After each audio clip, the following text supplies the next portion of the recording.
विधानसभा में, चूंकि आसन पर हम ही थे, मुख्यमंत्री के प्रस्ताव पर बिहार के विधानसभा ने सर्वसम्मत, यानी सभी दलों के विधायकों ने उसको अपना समर्थन दिया था कि जातीय जनगणना होनी चाहिए और जातीय गणना बिहार में हो। इस संबंध में भी सरकार ने फैसला लिया और हम लोगों ने अपने स्तर से कराया। ये बात सही है कि हम लोगों के मुख्यमंत्री नीतीश कुमार के पहल, सोच और इस निर्णय पर सभी दल सहमत हुए। पनोरमा ग्रुप, जो सोचता है वो करता है। आपके अपने सपनों का आशियाना। नमस्कार, आप देख रहे हैं एसटी पोस्ट लाइव और मैं हूं आपके साथ हर्षिता प्रताप सिंह। नीतीश कुमार के मंत्री विजय चौधरी ने आज राजद सुप्रीमो लालू प्रसाद यादव से उनकी हैसियत पूछ डाली है। जी हां, आपको बता दें, लालू यादव कल ही सिंगापुर से वापस लौटे हैं। अपना इलाज कराने सिंगापुर गए थे, जिसके बाद आज सुबह सुबह ही उन्होंने सोशल मीडिया पर एक पोस्ट कर डाला, जिसको लेकर बवाल हो गया।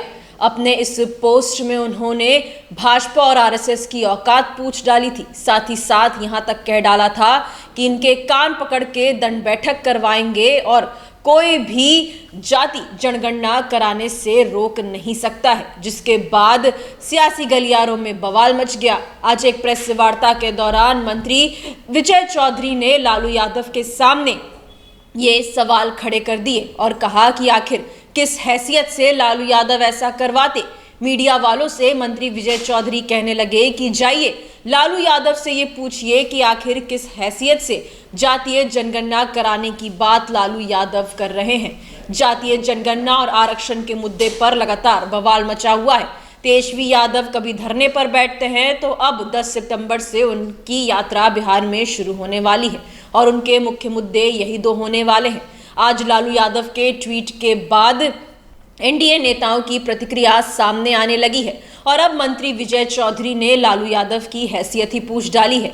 तो वहीं आरक्षण को 9वीं अनुसूची में डालने को लेकर भी बड़ा बयान देते नजर आए हैं। क्या कुछ कहा है, हम आपको छोड़े जाते हैं उनकी बातों के साथ। वो हमारे प्रदेश अध्यक्ष जी ने बताया कि एक तरह से ज्यों-ज्यों 2025 की तरफ हम लोग बढ़ रहे, वैसे वैसे आप स्पष्टता से देखिए कि हम लोगों के गठबंधन पार्टी और सरकार की तरफ लोग अधिक से अधिक मुखातिब हो रहे हैं और आपके सामने उसका स्पष्ट प्रमाण है।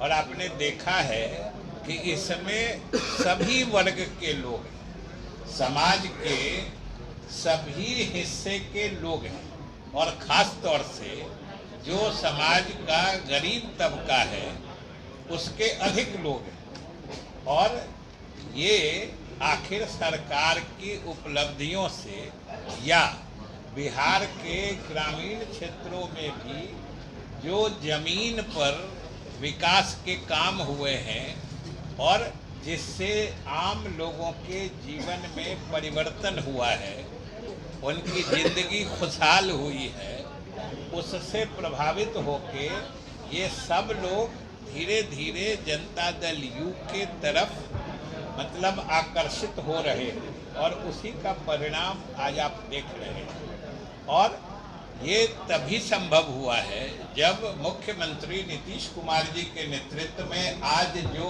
एनडीए की हुकूमत है, हम लोग भाजपा, लोजपा, हम और रालोद जो है, इन सब के साथ मिलके जो हम लोग बिहार में काम कर रहे हैं उससे लोग प्रभावित हैं। और एक तो ये बात है, तो सबसे तो पहले जो हमारे अध्यक्ष जी ने हमारे नए और नौजवान साथियों का पार्टी में स्वागत किया है, हम भी अपने सभी साथियों के साथ आज जो लोग शामिल हो रहे हैं उनका भी हम स्वागत करते हैं और अभिनंदन करते हैं। जिसके कार्यों की परिणति आप देख रहे हैं कि लोग सीधे तौर पर खींचे चले आ रहे हैं। ये दूसरी तरफ भी अगर आप देखिएगा तो बेचैनी साफ झलकती है। आप अभी कल ही देखे होइएगा कि राजद का एक धरना कार्यक्रम हुआ, और धरना कार्यक्रम क्या था आप सब लोग जानते हैं कि जो जातीय गणना हुई उसमें जो आंकड़े आए और उसके आधार पर जो पिछड़े, अति पिछड़े और दलित समाज के लोगों के लिए बिहार सरकार ने नीतीश कुमार के नेतृत्व में आरक्षण की सीमा बढ़ाई। जो आंकड़े प्राप्त हुए जातीय गणना से उसके आधार पर, तो वो सरकार ने यहाँ लागू भी कर दिया, उससे लोगों को लाभ भी मिलने लगा। लेकिन जिन लोगों को ये चीज पसंद नहीं आ रही थी, तो उन लोगों ने कोर्ट में इसके विरुद्ध याचिका दी और कोर्ट ने उस कानून को निरस्त कर दिया, और कोर्ट ने निरस्त किया। और कोर्ट ने निरस्त किया, इसका अर्थ होता है कि वह कानून ही रद्द हो गया। आज के मतलब तारीख में या आज के समय में वो कानून रद्द किया जा चुका है। लेकिन सरकार, चूंकि सरकार ने ईमानदारी से ये बढ़ी हुई आरक्षण सीमा लागू की थी, इसलिए सरकार ने तत्काल उसी वक्त जो कानूनी विकल्प उपलब्ध थे उसके हिसाब से उच्चतम न्यायालय में उच्च न्यायालय के फैसले के विरुद्ध अपील दायर कर दिया। और हम लोगों के सरकार का ये स्पष्ट ये सोच है, हम लोगों का मानना है कि गरीबों को ये बढ़ा हुआ जो आरक्षण सीमा है उसके हिसाब से उनको लाभ मिलना चाहिए, नहीं तो उन लोगों के साथ संपूर्णता में न्याय नहीं हो पाएगा।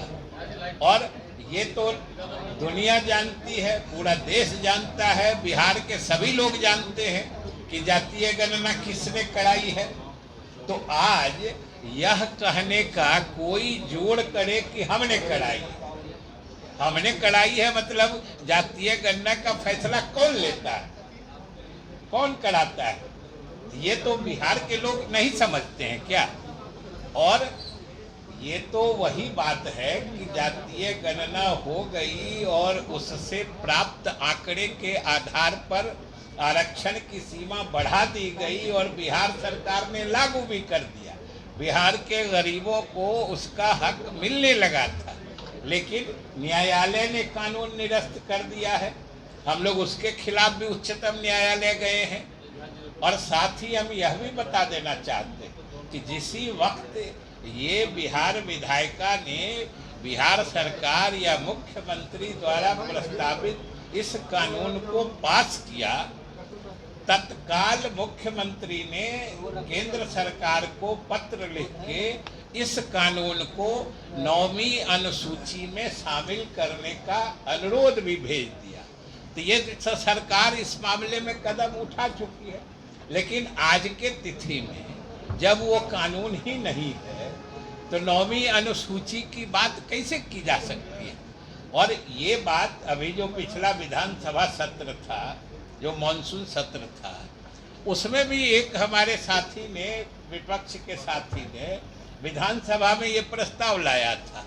तो हमने कहा था, विधानसभा में कहा था, लेकिन हमको आश्चर्य, विधानसभा में चूंकि आसन पर हम ही थे, मुख्यमंत्री के प्रस्ताव पर बिहार के विधानसभा ने सर्वसम्मत, यानी सभी दलों के विधायकों ने उसको अपना समर्थन दिया था कि जातीय जनगणना होनी चाहिए और जातीय गणना बिहार में हो। इस संबंध में भी सरकार ने फैसला लिया और हम लोगों ने अपने स्तर से कराया। ये बात सही है कि हम लोगों के मुख्यमंत्री नीतीश कुमार के पहल, सोच और इस निर्णय पर सभी दल सहमत हुए। इसमें हम कोई छिपाना नहीं चाहते, सब दल तो सिर्फ सहमत थे। ये सोच और गरीबों को हक दिलाने की बात की शुरुआत, पहल और निर्णय ये सिर्फ और सिर्फ नीतीश कुमार का था। इसमें सब लोगों ने साथ दिया है, तो इससे कोई इनकार नहीं करता कि सबने विधानसभा में इसमें समर्थन दिया था, किसी ने विरोध नहीं किया था। लेकिन सोच तो नीतीश कुमार की थी, ये एक परिकल्पना तो नीतीश कुमार की थी। ये भी सब लोगों को खुले दिल और दिमाग से स्वीकार करना चाहिए। हम यही चाहते हैं और आप लोग भी इस बात से अवगत हैं कि मैं कोई दिखावटी या काल्पनिक या सत्य से परे कोई बात मैं नहीं कर रहा हूँ, ये सब आप लोग समझ रहे हैं। तो हमारा यही आपसे निवेदन है कि ये जो मुख्यमंत्री ने बढ़ा हुआ आरक्षण सीमा लागू कर दिया, अब सब लोगों को लग रहा है कि अब इस श्रेय लेने में हम कैसे घुस जाए। तो भाई जनता तो सब कुछ देख समझ चुकी है ना। ये इस तरह से उनका अकारण जबरदस्ती श्रेय लेने का प्रयास सफल नहीं होने वाला है, ये उनको समझना चाहिए।